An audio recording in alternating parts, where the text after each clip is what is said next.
Okay, so we're going to get started with exercise 126 today.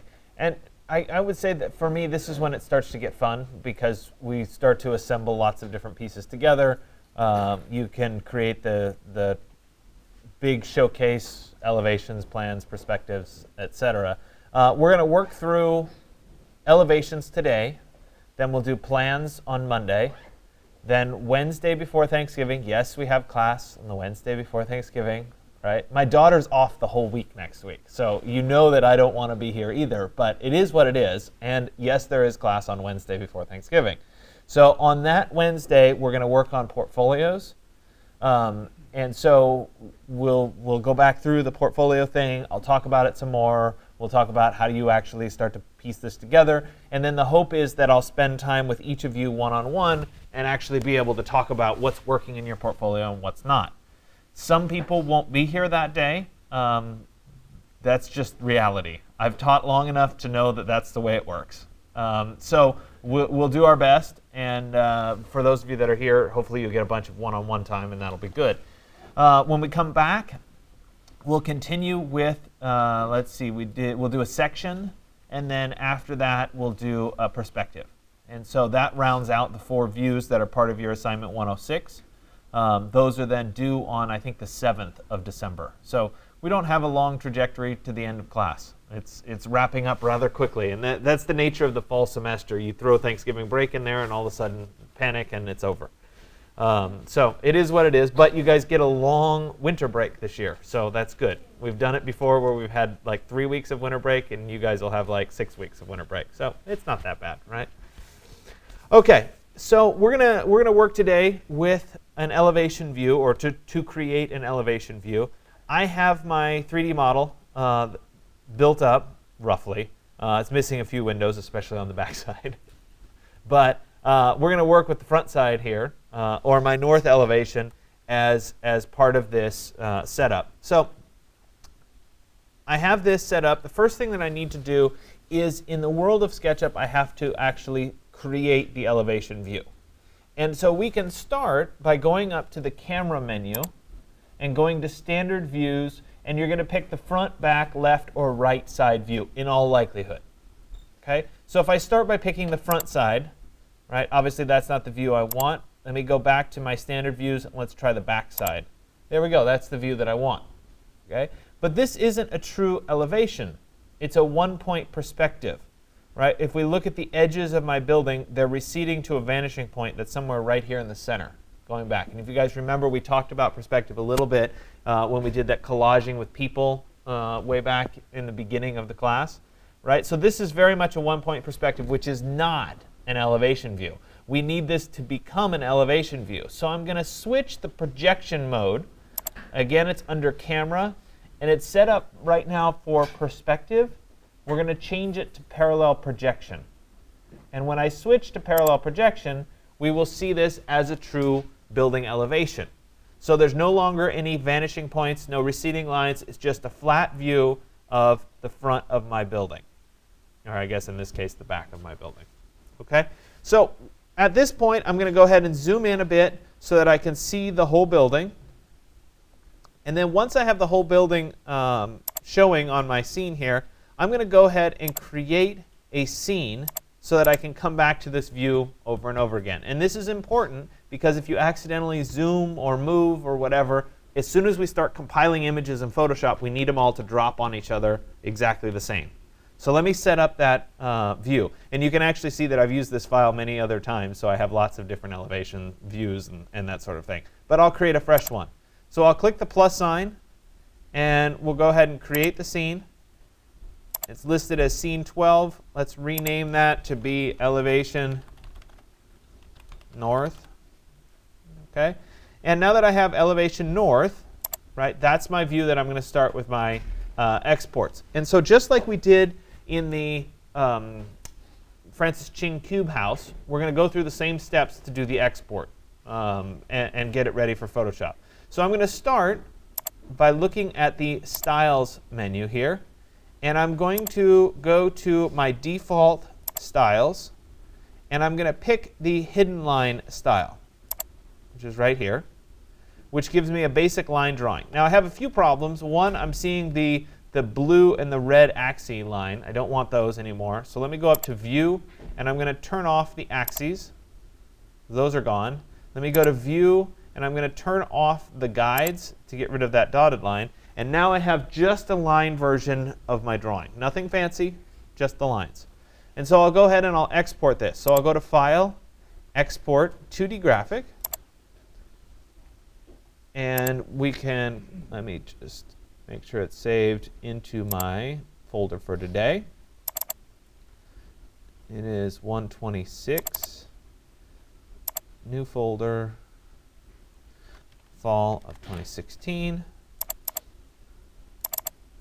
And this is fall of 2016. And I'm going to call that lines. Now, before I click export, I want to go to options. I want to make sure that I specify a view size. So we didn't talk about this too much in the Francis Ching Cube House because it didn't really matter. But this does start to matter when you're thinking about this on a large poster of an architectural project. Okay? And that is, what is the appropriate resolution here for what we're trying to create? Generally, printers will print at 300 dots per inch. So if we take the ultimate size approximately of the building that we want on our final poster and multiply by 300, that should be whatever our width or height would be. So in this case, this ultimately would be printed at 10 inches. So I'd multiply 10 times 300 and I'd get 3,000. That's the ballpark for what I'm looking at. If I wanted it, instead of being 10 inches, if I wanted it to be 20 inches, right, 20 times 300 would be 6,000. Does that make sense? For how I go about finding out what this resolution should be. It's approximate, but we want to target that. The last thing that you want is to do an image, spend all this time in Photoshop, and then it's too blurry when you go to print it. Okay, so we want to make sure, when in doubt, overdo it. Right? So maybe for this, I'll go ahead and do it at, well, no. I'll go up a little bit. I'll say 5,000. Okay? So I have it at 5,000. I have it as best quality. And I'll go ahead and say OK. And then I'll go ahead and export this as my lines. OK, so now I have the export as the lines. We're going to move on into several of the other exports, which I walked through last time, but I'll do these again. So the next one that we'll do is to go ahead and look at the shadows. So let me look over here. I'm still getting used to the tray over here. I'm going to open up shadows, and I'm going to go to View and then Shadows so that I can see it. Then I'm going to adjust the time of day, I hope, and maybe the time of year, until I get some kind of a shadow that's being cast on my building that I'm happy with. Okay, now this is inherently challenging because I'm looking at the north side of my building, so there's not going to be a lot of shadows. I have to be almost exactly in summer, in the middle of summer, to get a little bit of shadow very early in the morning or very late at night to be able to get some shadow. Right, so maybe I'll do shadow like that. Okay? So I've established when the shadow is going to occur. Now I want to make sure that all I have on is just the shadows. So let me go back to my Styles menu here. And under Styles, yes, of course. Do you then think there should be continuity between all of the elevations? So then pick the same time of year for, say, your north, your south? If you were doing all of the elevations, yes. For the scope of this project and for your assignment 106, you're only picking one elevation. So it doesn't really matter. But let's say you were doing an architectural project and you wanted to show it as a presentation. Generally, it would be nice to keep them all at the same, so you could see how it works. Right, right. Chances are, if you were actually sitting down in a review, nobody would pick on you for picking different shadows. But continuity-wise, it would be nice.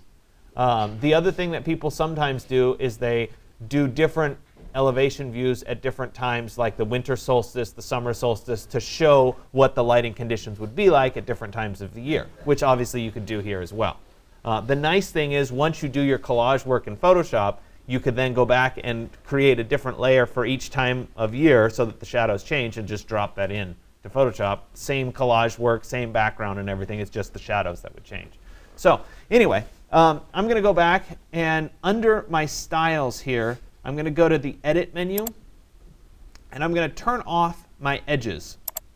And when I turn off my edges, I get just the shadows. And it's really important to get this view where we have just the shadows. So I'll go ahead with the edges off, and I'm going to go to File, Export 2D Graphic. And this is going to be the Shadows export. And I'll go ahead and click Export. Remember, my options stay the same. I'm still at 5,000 because I haven't changed that. So we'll say OK, and I'll go ahead and export. And now I have just the shadows view. So let me go back and turn the edges back on. I'm going to turn off the shadows. So I'll uncheck the shadows. And at this point, it can be a good idea to do a few other things for your exports. And I didn't mention this originally, but I'm going to go ahead and turn on a view that has some basic color to it. And I'm going to do this for a specific reason. And that is that it's easier to select, once I'm in Photoshop, sometimes a color range, all right, to do the masking. So I'll do this, but I am going to go to Edit, and I'm going to turn off the profiles so that it's a lighter weight line. And I'm going to turn off the edges so that all I end up with is just the colors. Let me turn off the axes and turn off the guides. And now I have just the colors. And I can use those colors to do selections down the road. So I'm going to go ahead and go to File, Export 2D Graphic.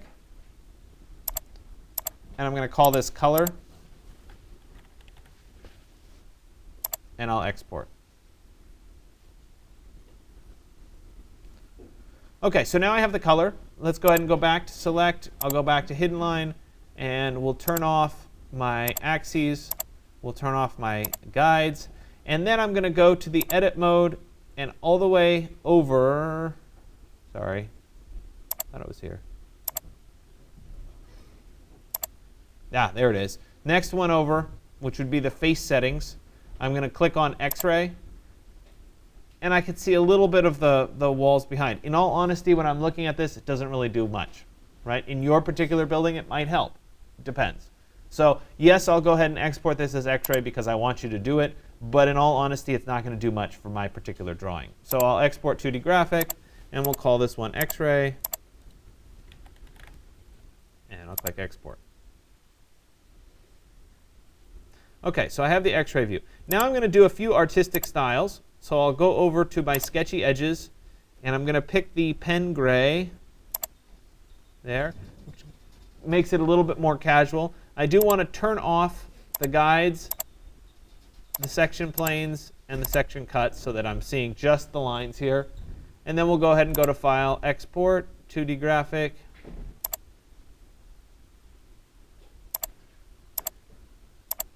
And this is the pen gray. And I'll go ahead and export that as well. All right, so then I'll move up to the airbrush with endpoints, which looks very heavy-handed here. When you do the export, it ends up being not quite so heavy-handed. So I've had good luck with it. I'm going to turn off section planes, section cuts, guides, so that I have just these. And we'll export this as well. Export 2D Graphic. And this one was airbrush. And I'll go ahead and export that as well. So because this is a saved scene, I can always come back to this and do a new export. If I don't like the shadows, we can come back and do a new export. So it's really important to have that as a saved scene. So I'll go ahead and minimize that. And now it's time to open up the world of Photoshop. So let's open up Photoshop.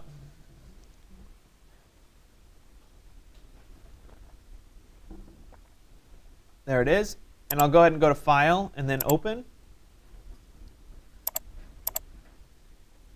And let me go ahead and get in and open up my just plain lines version. So we'll go ahead and say Open. And there's my lines version. Very, very light. So you can see that the export makes things thinner and lighter, generally speaking. So you get used to that. Okay, so I have the lines. Now it's time to bring in the next piece. So I'll go to File and then Place, and we'll go through, and it doesn't really matter what order you bring these in. I'll do them in the same order that I did it. So I'll bring in the shadows, I'll place, and again, these line up perfectly because I did the exports all from the same scene. So go ahead and click this check mark to say OK, and I'm going to change this layer to be a multiply blending mode. So we see the shadows shine through, and then I'll go to File, Place, and we'll bring in the next one, which was the X-ray, which again doesn't do a whole lot for me in this scene. We'll go to Multiply. I'll go to File and then Place. I did the color one next, and we'll change that to Multiply as well. So you see I'm starting to layer all of these up. We'll go to File and then Place. And what did I have left? I had the pen gray.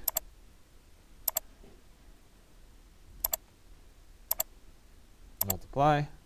And I'll go to File and then Place. And the last one was the airbrush.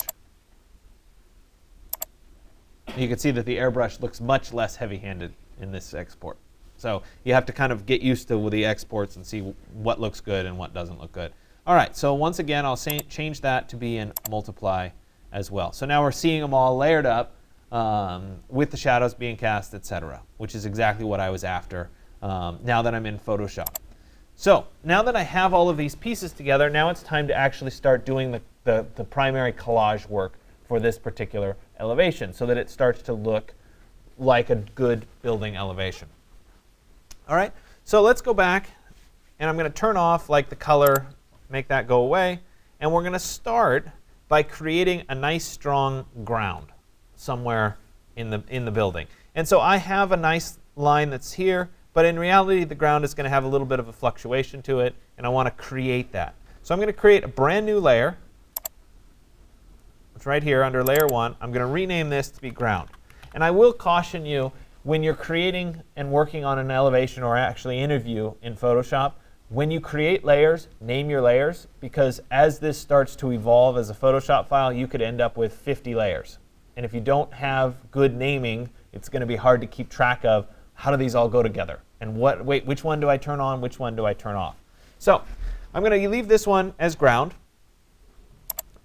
and then I'm going to go ahead and start just with the rectangular marquee tool, and I'll draw a rectangle for where I want the ground to be.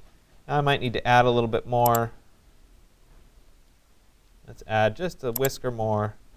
There we go. So that's a good base point, but I'd like to make it a little bit more casual, right? So let's add a little bit of slope to it. And I can do that in a couple different ways. I can use the polygonal lasso tool to draw kind of a line, or I could just go ahead and use the lasso, just the plain lasso. And this takes a little bit more practice, but I could actually draw kind of an undulating line that goes right across here. And then we'll draw it all the way around and come back to there. Okay, so my line is not a stark square line, right? It has a little bit of flexibility to it. So now that I have that, I'm going to go ahead and move to just the regular brush tool. And with my foreground color set as black, I'm going to go ahead and paint this in. Okay? So I went ahead and I have a nice strong ground or base for my drawing. Okay? And I'll show you style-wise, you may want it to be more of a gray instead of a black. The good news is once I have it set up as black, I can make an adjustment on this, and it can be more gray, or it can be white, or it can be black, etc. So I'm going to start with black, and then we'll adjust it as we start to build up the drawing. So now that I have that done, it would be nice if it was, again, not quite so stark. Maybe it needs a little bit of grass or something, okay? And so we want to think about where this is ultimately going to be situated, what the context would be, and then try to match up with that context. This is a rural setting. It's in Yosemite Valley, so some grass might feel kind of appropriate. So I'm going to go ahead and use the clone stamp tool, and I'm going to switch from the regular brush here to the brush that is grass, which is 134. Okay? Once I have that done, I may have to adjust the size a little bit, and we'll see in just a second. Let me zoom in and start over here. Oops, right there. And I'm going to hold down Alt and click down here in the black and move up to the edge. And I'm going to use the brackets to make the grass just a little bit smaller. And I'm going to copy this grass right along the edge like that. And let me hold down Alt. And we'll do a little bit more grass right in there, right off to the edge, like that. So if we look at this, Control 0, that's a much softer line that represents the ground. Okay, so we'll go ahead and continue a little bit. Right along this edge.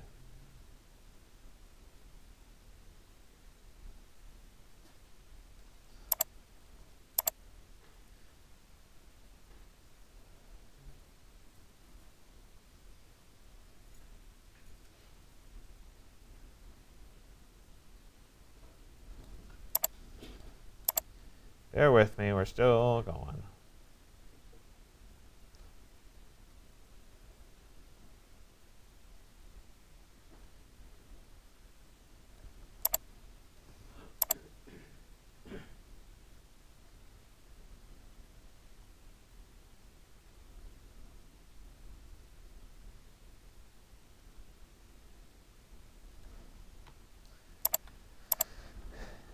And we'll work our way almost there to the very edge here.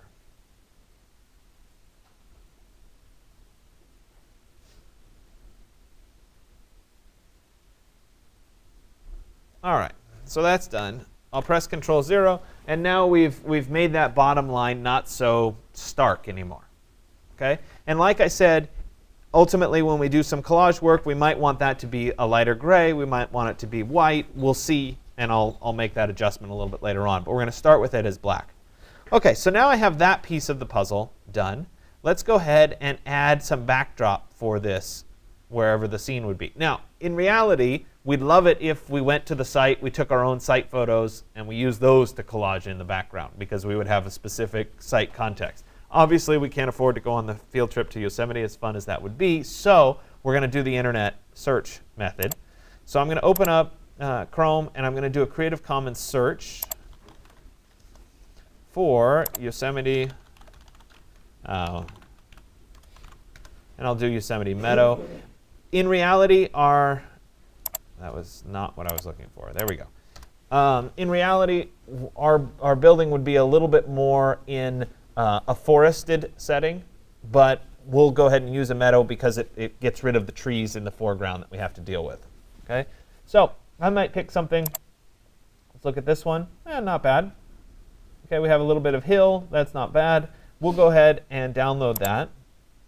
I'll use the large size. Notice, though, the size here is smaller than my image. It's only 3,888. So that's something you want to be aware of, right? You want the size of the background to be approximately the same as the size of your building. I'll go ahead and download that. And let me look through real quick and see if there's something that I like a little bit better. Do be aware, whenever you're doing this kind of work, that it takes time to find the right background image. Okay? It's, I'm up here looking at it, and I tend to pick the first couple images that I see, and we go with it. But in reality, if you're doing this for a project and you don't have a good background image that you took at the actual site, it may take you a half hour to look through pictures and find the right one. A lot of the right look centers on the images that you use when you do this collaging. Right? So the more time you spend finding the right image, the better your ultimate drawing is going to be. So I'm just taking a quick scan here to see if there's something that I like better. Right? Something like this would be great, but there's a lot of baggage to deal with in this. Okay? So we've got the creek right in the center here, but where would I put my building in the elevation form? Like, it just doesn't fit. Right? If I had more over here, maybe I could set my building there and have the rest of this as context. It's just not quite right. So you have to keep looking through and keep looking and keep looking, and eventually you may find an image that kind of works. All right? I'm going to go with the one that I picked before, unless I can quickly find something that I like better. No, we'll go with it. The background in perspective, the elevation is not. How did It's a great question. So the question was about the background is obviously a photograph, therefore it's in perspective. The elevation's not. I will show you as this comes in the kinds of tweaks that I try to make it look right. The other thing is, as long as you set the horizon line low, chances are you're not going to notice too much of it. Okay? So let's go ahead and let's do it. I'll go to File, and then I'll go to Place, and I'm going to drop in that background image, which I never actually saved here. Hold on a second. Let me move it into its correct folder. Go ahead and copy this, and let's drop it into my flash drive.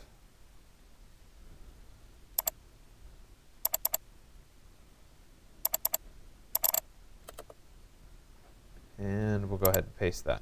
OK, so there's that. And now we can actually pick that image as my background there. So it came in much smaller than I wanted it to. So let's go ahead and make it bigger. I'll hold down Shift and increase the size there. I'll hold down Shift and increase the size there. Right? And obviously, this needs to go further back in the layer stack, which I can't move until I commit to the size. So we'll go ahead and say OK for the size. We can always come back and adjust that later. And then let me move it down in the layer stack toward the bottom. Okay, and we can kind of see the transparency through the various layers to where that would work. So let's go ahead and turn off a bunch of stuff, except maybe the ground. And this background layer, I'm going to right click and say Layer from Background so it's no longer locked, and we'll put it up above like that. So on this layer 0, I want to mask off the background so that my building is white and I have the background. So let's go ahead and set that up. And so I'm actually going to use the color. Remember I told you to export the color. I'm going to use that to my advantage. I'll use my magic wand, if I can find it. Here we go, magic wand. Select the background plus this. Okay, that little piece, because I'm seeing through that little piece. So I have all of those selected. Now I'll make sure that I'm on layer 0, and I'll click Add Layer Mask. Oops, wrong way. Let me select Inverse, and then I will add a layer mask. If you guys remember that part of it. Okay. Now I can turn off the color background, and we can kind of see through what's happening in this building. The good news is that I can still move. If I go to Edit and then Free Transform, I can still move this background in and around my building until I get it set correctly. So your question was about the perspective and saying, wait a minute, this particular image is technically in perspective. It looks like it is in perspective. How do we compensate for that? Okay. So number one, I'm going to try to set this down lower to the ground so that the line of where my elevation would be is approximately cut where it would be in the hill. Okay. So if it's up too high, there would be too much ground in front of this. If it's down too low, I'm cutting off those trees on the side. All right. So in reality, I want it to be maybe slightly below the trees, maybe about like that. Okay. The other thing is this particular photograph was taken, and you can see that tree right there. See how it curves? Okay. Well, that's an artifact of the photo and the lens. Well, this is an elevation view. The trees shouldn't curve because it's just straight on. So we need to go up to the Edit menu, and instead of, let me say OK to the Transform. I'm going to go to the Edit menu, and I'm going to go to Transform, and then I'm going to go to Skew. And I can then pull this edge of the camera over, right, to try to get those trees straight. Notice that it's tweaking these trees. Okay? So I may need, instead of doing that, I may need to go to Edit, Transform, Warp, which gives me some control points that I can then start to work with like that. So see how I didn't skew those trees anymore, but I was able to straighten up those trees. Likewise, let me straighten up those trees so that they're nice and straight. So I tweaked that background image so that it feels like this is now an elevation view rather than a perspective view. Does that make sense? Okay. So that's done. This bothers me that that tree is so close to the top of this particular piece. So I'm actually going to adjust my canvas slightly. So let me go to image, or let me commit to the warp. And let me go to image, canvas size. I'm going to anchor it at the bottom and make it bigger toward the top. And I'll make my height, let's say, 35. And I'll say, OK. Gives me a little bit more space at the top. Okay. Obviously, the photo bleeds off. It's not quite as large. So now that I've done that, I can go back to my crop. And we could adjust that down maybe like that. And I made that change so that I had a little bit more sky above. Okay? And again, I'm showing you that I did that, but it's dependent on whatever image you pick as to whether that's necessary or not. Okay? So now I have this established. I've adjusted the background. I'm pretty happy with the background. It's time to keep working to do some more collaging. Okay? So to me right now, the windows aren't standing out, and that's kind of a critical piece of this elevation, is I want those windows to stand out a bit more.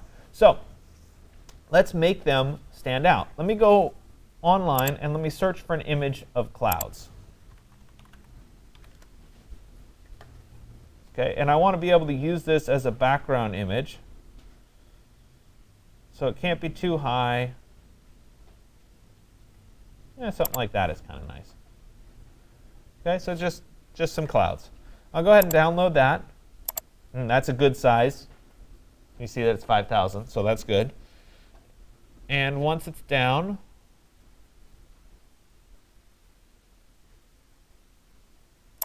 let me show it in its folder here, and we'll copy it.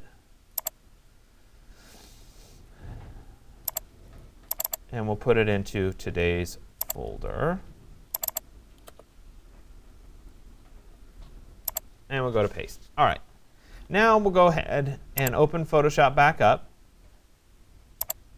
Oops. Say OK. And I'm going to go ahead and place in the clouds. So let me go to File, and then Place. There's the clouds. Okay. We'll raise them up a little bit so that they're a little bit further away. Now I want to do a mask on this clouds layer so that it's only showing where all of the windows are. Okay? So let's go ahead and rename this while we're here, and I'm going to call this clouds. All right, and I'll rename this for background. Remember, I talked about trying to be as clear as possible when you work through these. Okay? So on the clouds layer, I want to make it cut out for just the windows. So let me go ahead and, again, I'm going to turn on the color layer. We'll turn everything else off. And then I can go ahead and use my magic wand, and I can quickly go through and select each of the windows. You guys see why I like this plain colors view? Because it makes these selections really easy. Okay? Could I go in and manually draw them with the rectangle? Sure. But this is just a little bit easier. So let me hold down Shift.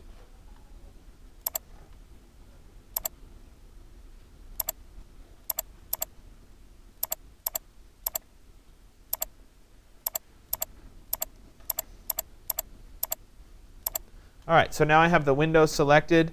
I didn't select the windows that were back here because they didn't show up in this view. So in this context, I may need to switch and turn on my basic layer at the bottom here, and then select, oops, sorry, I held down the wrong key.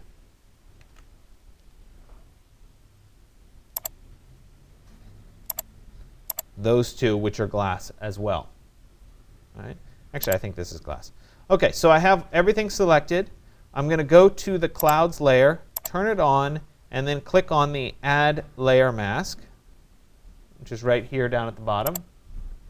And when I do that, it will cut out the clouds. Now, the clouds are currently below this piece, so we need to move them up in the layer stack so that they're showing for where all the windows are. Now, if we turn everything back on, let's turn on the background, let's turn on the ground, right? It's probably a little bit extreme, right? So let's tone these down just a little bit so they're not quite so strong. So on the clouds layer, let's adjust the opacity down so that we have just a hint of the clouds behind. Okay, so I'm dropping that opacity down. Okay, so now maybe I want to do a little bit of collage work and have the material of the building show through. So let me go ahead and look up concrete texture.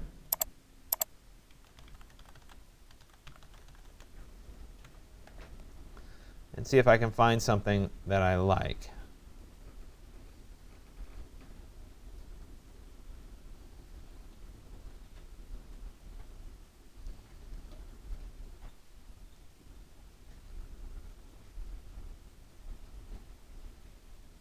So again, a lot of this is about picking the right background image. I'm looking for something that's kind of the right scale and the right color. I could get away with just picking something for use as kind of the background color. But I'd like to pick something, let's see.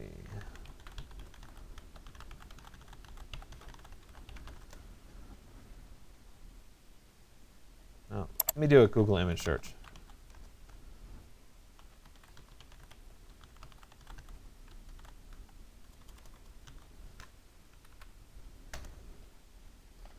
All right, so something like this might work. Let's do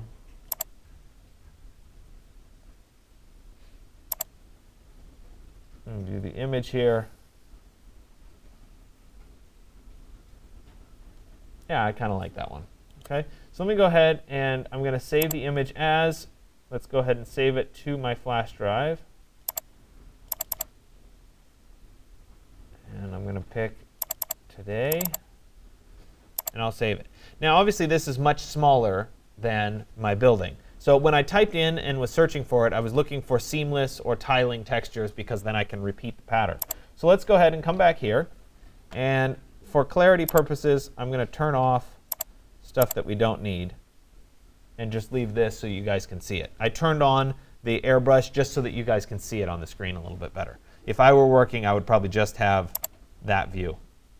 Okay, so with that showing, we'll zoom in a little bit. And I'm going to go ahead and go to File and then Place. And I'm going to drop in that board form concrete texture. There it is. Now, like I said, this is way too big for my building. So let's go ahead and make it so that it feels like it's about the right scale for my particular building. Maybe about like that. Maybe a little bigger. Okay, something like that. So once I'm done, I'll go ahead and commit to it. I'll say OK. Then let me call this concrete over here.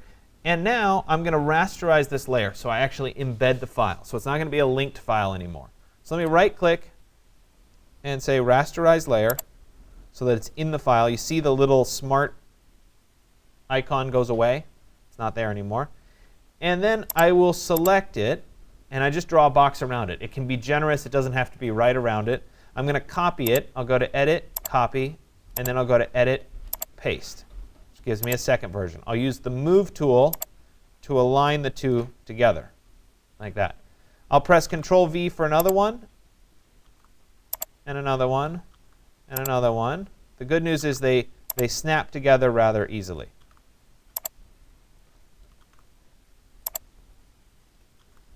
And this is because I specified a tiling texture when I was doing my Google search. So we'll drop that one up above. And you see each time that I paste, I get another layer. Look at my layers right now. See, I was talking about 50 layers. Right? I'm not exaggerating. This stuff happens. That's OK. We're going to combine them all into one layer in a little bit. So I'm just Control-V, pasting.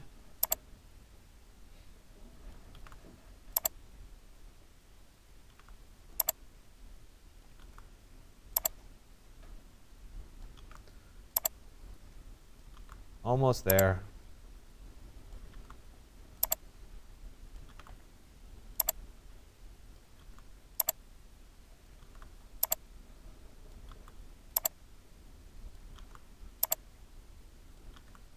All right. So there we go. I've covered up my building with that texture. But I've added 29 layers. That's a problem.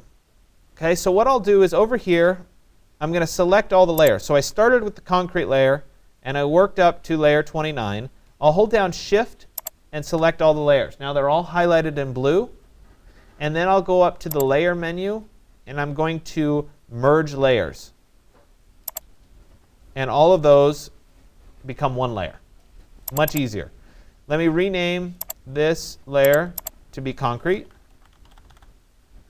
And now once again, just like with the clouds, I have to create a layer mask for my materials.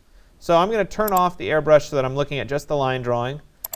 I'll use my magic wand, and I'll go through and I'll select the areas where the concrete is.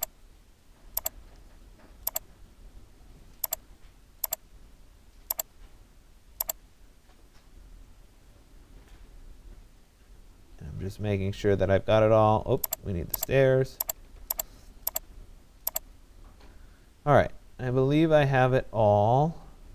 Okay, so now that I have it all, I'm going to turn on the concrete layer, move to the concrete layer so that it's the highlighted layer, and then I'll click on Add Layer Mask. And it will then cut out this for just my concrete. So there it is with just the concrete. There it is with the little windows as the background. Again, the concrete might be a little strong. We can drop the opacity down on the concrete. Then we turn back on the ground, turn back on the shadows behind, and you can see that I'm really starting to layer up this building. Okay? Now to me, it really needs darker lines to make the building stand out. So I am going to turn on that airbrush layer. The pen gray doesn't really help much, doesn't do much. I think the airbrush is probably what I need, and I think I need more than one airbrush to make them a little bit darker. So let me go ahead and duplicate that layer.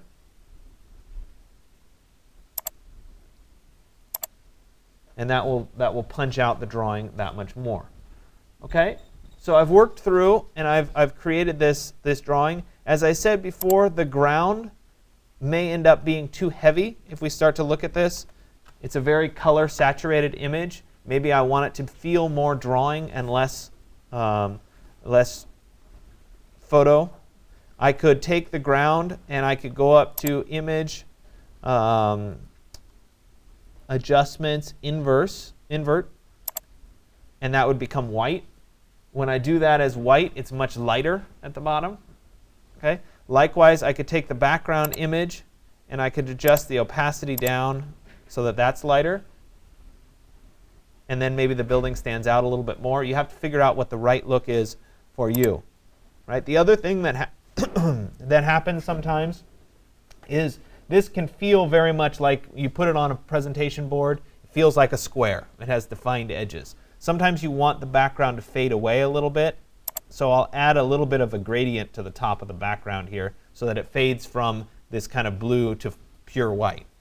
So let me go ahead and I'm going to add a layer mask on the background image. There it is. And I will use the gradient tool to draw a gradient on the mask. Oops. Right at the top here. Just a little bit. And so that then fades to transparent. Right? I could go a little bit more, and that would then fade to transparent. Maybe a little less. Right? So it just fades out at the top. You guys can't even really see that much on the projector, but it will make a difference down the road. Maybe this ground isn't quite right. Right? Let me go ahead and invert it. Control I is the invert to go back to black. Maybe it needs to be some shade of gray. I can add an adjustment layer. Let's do a levels adjustment. I want the levels to apply only to the ground, so Control Alt G ties it just to the ground layer. Let me go ahead and work with this adjustment. Now I need to do a hue and saturation. Never mind. Sorry about that. Delete that layer. Layer, new adjustment layer. Do a hue and saturation. Again, Control Alt G to tie it. And then we need to do the adjustment. And so there I am. And I can work it into some shade of gray that's not quite as stark as the black. Okay, it's again what looks right to you. Okay, the last thing that I didn't turn on was the shadows, which I think make a big difference on the building. So we'll go ahead and turn the shadows on. They might need to be darker as well. So let me go ahead and duplicate the shadows layer. Let's go ahead and duplicate layer. It darkens up those shadows a little bit, makes them stand out just a little bit more. So I'm just layering up things that need to be a little bit darker, and then I ultimately get to an elevation. There are more techniques that I mentioned on part 2, like talking about adding lighting and whatever. We will get to lighting when we do the section and that sort of thing. So don't worry. These are just several suggestions. The other thing that I want to point out to you guys is while I'm up here demonstrating things, I do lots of stuff, right? And it may or may not be appropriate to have all of the things that I do, right? You may decide that, you know what, I don't like the windows. So in my context, maybe the windows go away, and that looks different. Maybe I want it to just be blue instead of the clouds. You have to decide at this point what looks right to you and to your eye. So just because I do it doesn't mean you have to do it, if that makes sense. When you're working on your exercise, there's no harm in trying everything, right? Try to put some clouds in the windows. Try to put the concrete texture behind in the building. When you go to turn in your assignment 106, do what looks best. Don't just blindly do everything. Does that make sense? Right? You really have to decide what is the right look for what you're going for. I mean, maybe I don't want the concrete at all. I want just the building. Right? It's just a different look. And you can see that that looks different than when I turn on these. That's a different building. Right? It looks different, has a different feel to it. Maybe things need to be lighter. Maybe the background needs to be lighter. You have to kind of sort through what the right look is for you. Okay? So I know with these lectures, and it will be the same the next time when I do the plan and etc., it's a lot to take in. And I talk for a long period of time, and I do lots of things. I should point out that this is written up. If you go to the Digital Tools site, we're in the category of assemblies. If you go to tutorials, all the way to the bottom under assemblies, we can get to, here we are, SketchUp Photoshop sections, SketchUp Photoshop elevations, SketchUp Photoshop perspectives, SketchUp Photoshop plans. Okay, so you can see they're all there. Today's would be the elevations. And I didn't do the write-up on that one yet. It is, however, similar. I think the sections one is completely written out. Right.